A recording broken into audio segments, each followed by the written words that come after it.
Vamos a hablar hoy del trastorno de ansiedad, pero que es causado por una enfermedad. Bueno, en este caso es importante distinguirlo del trastorno de ansiedad y del trastorno por síntomas somáticos. Bueno, en el primero ya habíamos hecho un video anteriormente donde hablábamos de qué es la ansiedad, y la ansiedad nos va a causar ciertos síntomas como taquicardia, falta de aire, espasmos, sudoración, entre otros.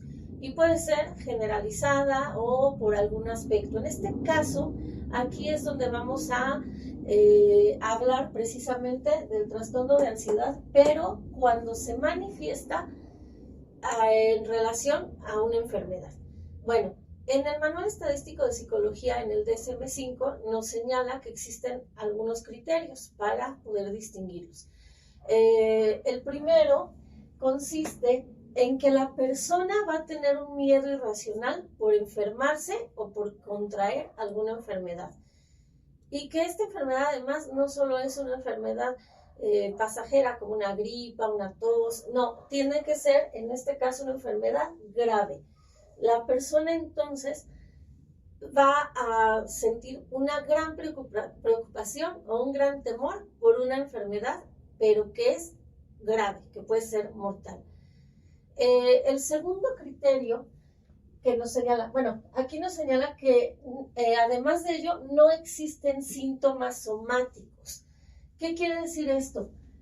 Que no hay síntomas como en el trastorno de síntomas somáticos, que la persona va a tener a lo mejor un dolor de estómago y lo va a asociar con cáncer, o un dolor en el pecho y lo va a asociar con una enfermedad cardíaca. No, aquí en este caso no hay síntomas, y si los hubiera, serían, si de verdad estuvieran presentes algunos síntomas, serían muy leves, muy leves, casi imperceptibles, pero la persona lo va a sobredimensionar. Esa es una característica. Y bueno, otra característica es que puede ser que exista un padecimiento real, un padecimiento que sí tenga la persona, un padecimiento médico, asociado a esta preocupación excesiva, a esta preocupación exagerada, un antecedente. Por ejemplo, si la persona se enfermó del corazón en algún periodo de su vida y ya tuvo esta enfermedad, ya está el antecedente médico y ya hubo una enfermedad. Aunque ya no la tenga, puede presentar la idea o la preocupación de que se va a enfermar, pero de manera exacerbada, de manera exagerada. Entonces, sí puede haber una situación médica como antecedente, pero no lo va a manifestar en ese momento, ese problema. Simplemente existió un antecedente o existió una enfermedad anteriormente. Bueno, el otro criterio es que puede esto perdurar por 6 meses. En este caso, se puede manifestar en un periodo de 6 meses para que pueda ser clasificado dentro del trastorno de ansiedad por enfermedad. Tiene que presentarse en un periodo de 6 meses. Y bueno, las características principales, como vimos, pues son la preocupación excesiva por una enfermedad que pudo haber estado en algún momento de la vida o que se pudo haber presentado, o que tal vez ni siquiera pudo haber estado, pero que pudiera llegar a ocurrir. Y generalmente es por enfermarse o contraer una enfermedad que puede ser grave.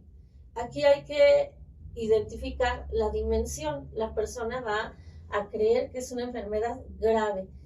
Y bueno, vamos a ver que dentro de ello, pues se pueden presentar los síntomas de la ansiedad que ya se ha hablado. Se puede presentar la taquicardia, la sudoración, la falta de aire, incluso dolor abdominal, vómito, náuseas, las características típicas de cualquier ansiedad, pero siempre relacionadas a la enfermedad.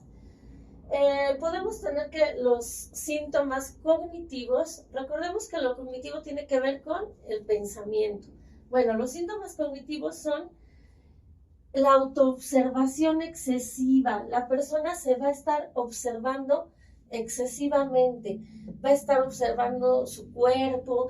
Si empieza a toser, va a pensar, por ejemplo, que ya tiene cáncer de pulmón y que se va a morir, y que esa tosecita es por un cáncer. O si de repente le duele la garganta, va a creer que ya es un tumor o que está muy grave. Entonces, va a observarse constantemente siempre su cuerpo, va a estar hipervigilante ante cualquier situación que tenga que ver con su salud o con su cuerpo. Otra característica es la preocupación excesiva y siempre va a estar con esta frase: y si tengo cáncer, y si tengo COVID, y si tengo una enfermedad cardíaca, y si me puede dar un infarto. Siempre lo va a estar relacionando a algo grave. Y dentro de los síntomas conductuales, recordemos que la ansiedad siempre se va a traducir en síntomas conductuales. Empezamos por lo cognitivo, con procesos mentales, a pensar, y lo vamos a traducir en conductas. Bueno, existen como dos tipos de comportamiento. Uno, que tiene que ver con las personas que evitan hablar del tema médico, o no les interesa, o no les gusta, o lo evaden. Y si escuchan alguna situación médica, la evaden, prefieren no hablar de ello, o incluso evitan a toda costa ir al médico porque tienen miedo de que les vayan a decir que es algo grave y que se van a morir. Por eso no van al médico en realidad, porque piensan que si a lo mejor les duele el estómago y tienen reflujo, piensan que ya es cáncer y que si van al médico se van a morir y les va a decir el médico que están graves. Entonces van a evitar a toda costa hablar, escuchar cosas de medicina o médicos, o incluso ir al médico. No quieren ir al médico y se niegan, aunque la situación ni siquiera sea grave. Bueno, y la otra conducta que pueden presentar es quienes buscan información excesivamente y quienes van al médico, pero no de una manera normal. Aquí nos referimos a quienes, por ejemplo, buscan información en internet, buscan videos, buscan conferencias, buscan charlas sobre el tema y, por ejemplo, tienen un dolor de estómago y buscan: tengo dolor de estómago, o qué síntomas se relacionan con el dolor de estómago. Y se la pasan investigando, o yendo al médico constantemente. Incluso, si van a un médico y les da un diagnóstico, puede ser que no se queden conformes y que visiten otro médico o varios médicos para escuchar otros diagnósticos, porque tienen miedo de que pueda ser algo grave y que quizás el médico al que visitaron se haya equivocado de diagnóstico y les diga que es una cosa, cuando en realidad para ellos, dentro de su cabeza, puede ser algo grave y no fue diagnosticado así. Entonces, bueno, como podemos ver, hay diferencia entre este trastorno y el trastorno de síntomas somáticos. La diferencia entre ellos radicalmente es que en el trastorno de síntomas somáticos, en realidad los síntomas de una enfermedad como tal no existen.